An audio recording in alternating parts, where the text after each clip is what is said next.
Hello friends, चलिए आज देखते हैं टेंसेस के बहुत सारे क्वेश्चंस। तो क्वेश्चन नंबर 1 देखिए, by the time we reach the station the train dash. Reached बोला जा रहा है यानी पास्ट टेंस की बात हो रही है। क्या कौन सी बात हो रही है? पास्ट टेंस की बात हो रही है। जैसे ही हम स्टेशन पहुंचे, by the time we reach the station यानी पास्ट टेंस की बात हो रही है। जैसे ही हम स्टेशन पहुंचे ट्रेन जा चुकी थी बोला जा रहा है। तो यहाँ पे कौन सा आएगा टेंस?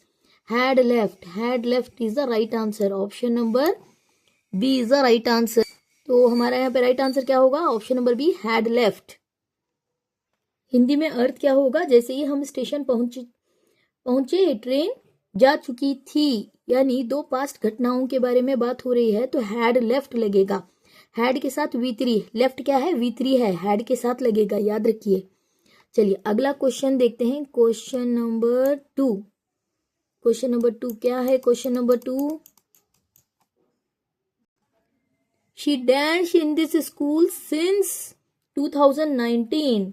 यानी यहाँ पे क्या दिया गया है? ट्रिक क्या है? यहाँ पे सिंस दिया गया है। Since is the trick. ठीक है, हमें सिंस क्या बताता है? सिंस या फॉर कब लगता है? ये क्या बताते हैं? जब भी सिंस या फॉर आता है तो इसका अर्थ क्या होगा? काम अभी भी जारी है। हाँ, इसके साथ हैज या have been plus V1 plus ING लगेगा। Has been teaching is the right answer. क्या आएगा right answer? Has been teaching is the right answer. इसका हिंदी में अर्थ क्या होगा? वह 2018 से इस स्कूल में पढ़ा रही है। सिंस क्या बताता है हमें? अभी क्या बताया मैंने? सिंस या फॉर काम अभी भी जारी है। ठीक है, बताने के लिए सिंस या फॉर का यूज करते हैं, याद रखिए। Since point of time, period of time के लिए फॉर लगाया जाता है। चलिए अगला क्वेश्चन क्या है? क्वेश्चन नंबर 3 अपना। क्वेश्चन नंबर 3 देखिए, if he dash harder he would have passed the exam. ये देखिए बहुत ही ट्रिकी क्वेश्चन है। इफ ही, हाँ कंडीशनल सेंटेंस है ये। तो यहाँ पे क्या बोला जा रहा है? If he dash harder he would have passed. Would will future tense के लिए लगता है, वुड हमें पास्ट टेंस बताता है। ठीक है, पास्ट बोला जा रहा है, वुड हैव पास्ट बोला जा रहा है।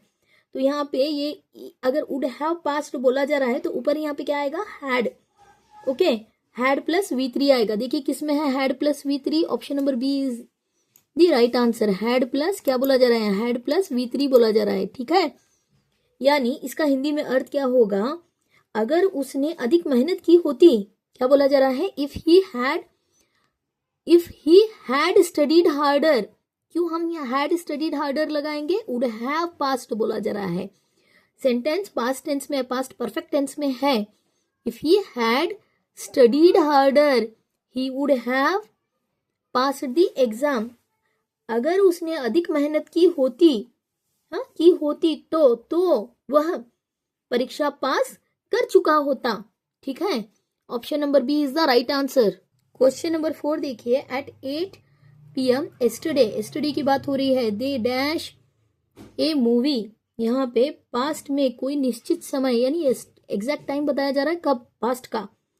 तो इस कंडीशन में पास्ट कौन सा टेंस लगेगा? पास्ट कंटिन्यूअस टेंस आएगा। पास्ट में एग्जैक्ट टाइम बताया जा रहा है तो यहाँ पे कौन सा आएगा? Past continuous tense. Past continuous tense ये तो पास्ट परफेक्ट टेंस, ये नहीं होगा, प्रेजेंट परफेक्ट टेंस है। सिंपल पास्ट के लिए आएगा ये past continuous tense. Were watching. तो क्या आएगा? Option number A is the right answer. अर्थ क्या होगा? कल रात 8 बजे वे फिल्म देख रहे थे। इसका हिंदी में अर्थ होगा। I hope you understood. याद रखिए, जब भी पास्ट टेंस की बात हो एस्टरडे और इसके साथ एग्जैक्ट टाइम बताया जा रहा है तो पास्ट कंटिन्यूअस टेंस लगेगा। याद रखिए, it's very easy to remember. चलिए अगला क्वेश्चन देखते हैं। क्वेश्चन नंबर 5 देखिए, don't call me at 10 AM tomorrow I dash an online class बोला जा रहा है। तो यहाँ पे क्या है? फ्यूचर में अगर निश्चित समय पर, जैसा कि यहाँ पे बताया गया है, 10 AM किसी एग्जैक्ट टाइम पर क्या है? एग्जैक्ट टाइम पर काम जारी होगा। ओके, काम जारी होगा। फ्यूचर में एग्जैक्ट टाइम पर कोई काम जारी होगा तो कौन सा टेंस यूज करोगे? फ्यूचर कंटिन्यूअस टेंस होगा। ठीक है, क्या आएगा यहाँ पे, future continuous tense, will be attending. Okay, future continuous tense आएगा, विल बी अटेंडिंग। फ्यूचर में क्या बताया जा रहा है, फ्यूचर में कोई काम, हाँ, पर्टिकुलर समय पर काम जारी होगा, तो हम क्या लगाएंगे, will be plus V1 plus ING, जो क्या होगा, future continuous tense will be attending. इसका हिंदी में अर्थ क्या होगा, हाँ, कल सुबह 10 बजे, क्या बोला जा रहा है, कल सुबह 10 बजे मुझे कॉल मत करना, मैं ऑनलाइन क्लास में रहूंगी। हाँ, मैं ऑनलाइन क्लास में रहूंगी। ठीक है, तो राइट आंसर क्या हो गया, option number B is the right answer. चलिए आज की क्लास यहीं पे समाप्त करते हैं। वीडियो अच्छा लगे तो चैनल को लाइक कीजिए, अपने दोस्तों में शेयर कीजिए, और अब तक सब्सक्राइब नहीं किया तो कर लीजिए। मिलते हैं अगली क्लास में, and thank you for watching.